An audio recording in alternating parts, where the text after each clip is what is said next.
আজ আমরা বহুদিন পরে যাচ্ছি লং ড্রাইভে। তো প্রায় 1 থেকে 1.5 মাস পর আমরা যাচ্ছি ঘুরতে। আমাদের দেখা হয়েছে অনেকবার, বাট কাজের সূত্রে কোনো দরকারে বাট ঘুরতে যাওয়া একবারও হয়নি।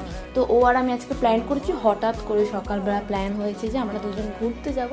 তো আবার কোথায়? লং ড্রাইভে ডায়মন্ড হারবার যাচ্ছি। এখন আমি আরও দেখতেই পাচ্ছি আমি পুরো প্যাক হয়ে গেছি, যেহেতু প্রচুর গরম আর প্রচুর রোদ।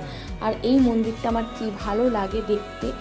আগে একবার আমরা যখন ডায়মন্ড হারবার গেছিলাম তখন দেখেছিলাম, একবার আসবো তোমাদের সঙ্গে অবশ্যই শেয়ার করব। আগেরবার যখন এসেছিলাম তোমাদের সঙ্গে লং ভিডিও শেয়ার করেছি, তো আজকে মিনি ব্লগ শেয়ার করছি। দেখতেই পাচ্ছ কত সুন্দর লাগছে, আর এত হাওয়া দিচ্ছিল আর পুরো ঢেউয়ের মতন আসছিল, মনে হচ্ছিল যে আমরা মিনি সমুদ্রে চলে এসেছি। তারপরে আমি আরও অনেকক্ষণ দাঁড়িয়ে হাওয়া খেলাম, এত মিষ্টি হাওয়ায় গরমের মধ্যে, আর খুব ভালো লেগেছে। এনে দুবার এসেছি আমি আরও। এসে সর্বপ্রথমে একটা দোকান থেকে আমরা দেখলাম পাপড়ি চাট, ঘুগনি ফুচকা, জল ফুচকা পাওয়া যাচ্ছে। ওখান থেকে আমরা একটু দই ফুচকা আর পাপড়ি চাট নিয়ে নিলাম, যে দুটো ছিল খুবই সুন্দর খেতে।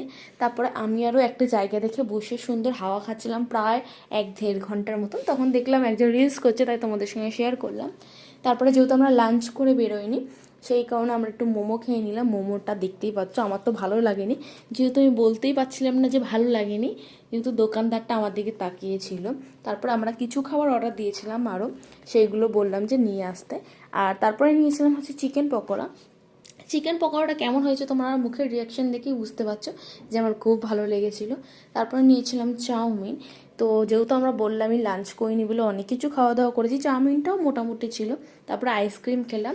তারপরে আমি আরও একটু ঘোরাঘুরি করলাম, বসলাম, তারপরে ওখান থেকে বেরিয়ে পড়লাম। এখন আমরা যাচ্ছি বাড়ির দিকে। তো আজকের মতন টাটা।